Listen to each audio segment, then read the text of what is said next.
हाय, नमस्कार साथियों। मैं डॉक्टर आनंद भारद्वाज एक बार फिर से आपका स्वागत करता हूं अपने खास कार्यक्रम में, जिसका नाम है वास्तु फॉर वास्तु कंसल्टेंट्स।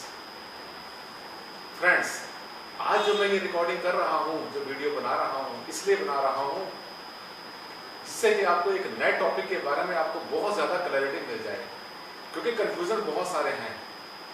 और मैं सीढ़ी पर इसलिए बैठा हूं क्योंकि आज का मेरा टॉपिक है ही सीढ़ी के बारे में। मैं आपको दिखाता हूं अभी, ये सीढ़ियां हैं। ये जो सीढ़ियां हैं आप देख रहे हैं कि ये सीढ़ी बनी हुई है छत पे जाने के लिए, फर्स्ट फ्लोर पे जाने के लिए। इसका मतलब यह है कि सीढ़ी तो हर घर में होती है, बिना सीढ़ी के कभी भी कोई भी मकान नहीं बना करता। अब सीढ़ी के बारे में कंफ्यूजन क्या होता है, मैं थोड़ा सा आपको बता दूं कि जब भी कोई सीढ़ी बनाई जाती है तो उसके बहुत सारे प्रिंसिपल्स आपको ध्यान में रखने पड़ते हैं। जैसे कि जब भी सीढ़ी बनाते हैं तो आप ये काउंट करें, इसको बोलते हैं राइजर। जो खड़ी टक्कर होती है इसको बोलते हैं राइजर, और जिस पर आप पांव रख के चढ़ते हैं इसको बोलते हैं ट्रेड। कोई भी मकान, कोई भी भवन आपने बनाना है तो सीढ़ियों की संख्या जब भी आपने कभी काउंट करनी है तो साथियों इसमें इंद्र यमराज का फार्मूला काम नहीं करता। इसमें फार्मूला काम करता है कि number of risers divided by 3, remainder should be 2।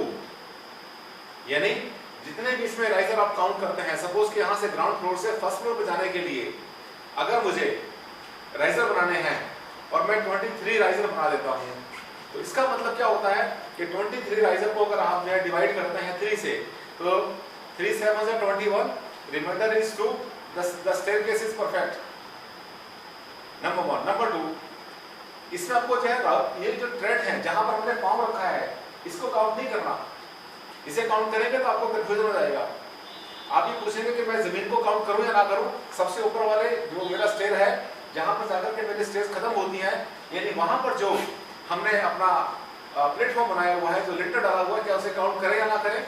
ये सारे कंफ्यूजन दूर करने का बहुत आसान तरीका आपको बता रहा हूं कि आप सिर्फ राइजर को काउंट करिए, कभी भी ट्रेड को काउंट नहीं करिए, पहली बात।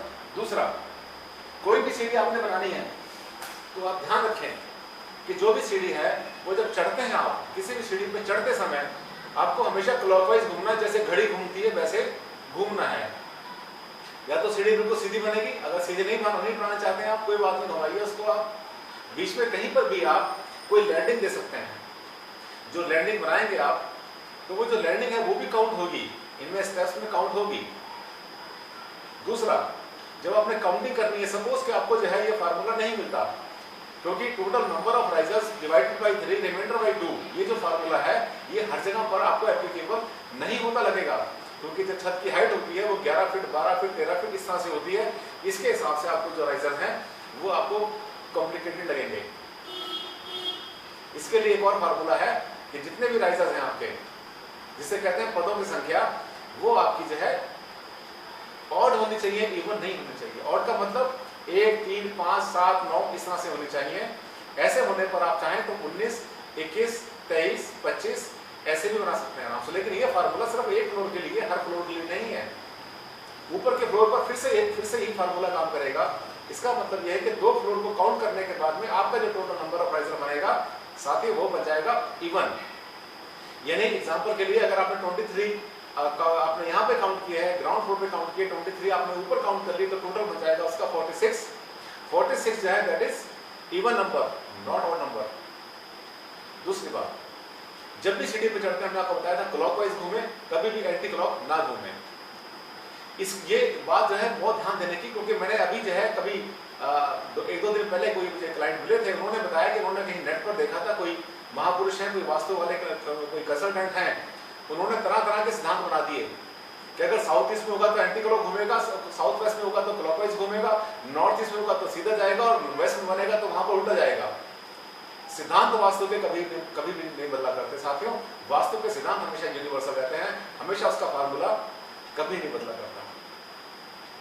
दूसरा, आप जब चढ़ेंगे, जब भी आप स्टार्ट करना है, जैसे आप देख रहे हैं स्टेयरकेस जिस पर मैं बैठा हूं अभी, ये स्टेयरकेस पूरब से शुरू हो रही है, ईस्ट से शुरू हो रही है। तो या तो आपका स्टेयरकेस ईस्ट से शुरू होनी चाहिए, या फिर होनी चाहिए स्टार्ट नॉर्थ से। नॉर्थ या ईस्ट से जो स्टेयरकेस शुरू होती है वो हमेशा हमेशा अच्छे वाइब्रेशंस को कैरी करती है। और दूसरी बात, जो आप देख रहे हैं मेरे पीछे जो स्टेयरकेस है, ये स्टेयरकेस मैंने ही बनवाया हुआ है, और ये स्टेयरकेस है ये राउंड में है, इस तरह से गोलाई में है। गोलाई के बारे में बहुत सारी बातें इंटरनेट पर हैं कि गोल नहीं होना चाहिए, ऐसा नहीं होना चाहिए, वैसा नहीं होना चाहिए।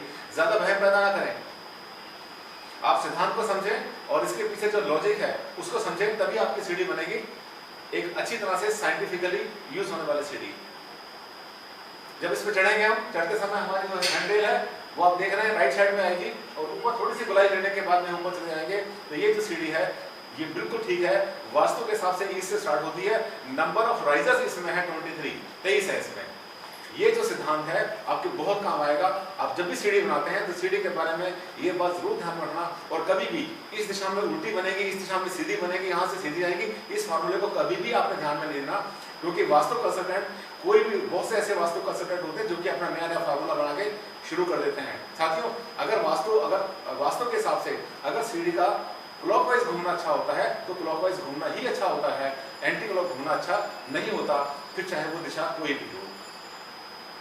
एक बात और ध्यान देना है कि कभी भी सीढ़ी के ऊपर आपने जो आपने पत्थर लगाना है, मार्बल लगाना है, कुछ भी लगाना है, कभी भी ब्लैक कलर का यूज ना करें। अवॉइड करें आप डार्क ब्राउन को भी, ज्यादा अच्छा रहेगा। और हो सके तो सीढ़ी के अंदर जो दीवारें हैं उन दीवारों पे कभी भी अपने फैमिली की फोटोग्राफ्स यूज ना करें, वहां पे कोई भी घड़ी यूज ना करें। छोटे मोटे आर्टिफैक्ट होते हैं, छोटी मोटी ऐसी चीजें होती हैं जो शो के लिए यूज करते हैं, जैसे फ्लावर्स की पेंटिंग्स है, उसको आराम से यूज करिए, कोई दिक्कत नहीं है। दीवार जो है इस दीवार पे यूज करें, दूसरी पर यूज करें, कोई समस्या नहीं है। मुझे उम्मीद है कि सीढ़ी के बारे में मैंने आज आपको पूरी तरह से क्लैरिटी दे दी है और आपको कोई भी कंफ्यूजन नहीं रहेगा। आपने कोई भी वास्तु का सिद्धांत देखना है, जानना चाहते हैं, सच्चाई जानना चाहते हैं, साइंटिफिक लॉजिक जानना चाहते हैं, तो जरूर मेरी वेबसाइट पर जाइए, वहां पर आपको बहुत सी नॉलेज मिलेगी। इसके अलावा मेरी बहुत सारी यूट्यूब हैं, बहुत से मेरे वीडियोस हैं, उनको देखिए। हर सिद्धांत के बारे में मैंने बहुत ही ज्यादा डिटेल में बताया हुआ है कि सच्चाई क्या होती है और सच क्या होता है और वास्तु का सिद्धांत क्या होता है। साथियों, मेरे साथ रहने के लिए थैंक यू वेरी मच, धन्यवाद। अगले प्रोग्राम में फिर से आपसे मिलेंगे, तब तक के लिए बाय, थैंक यू।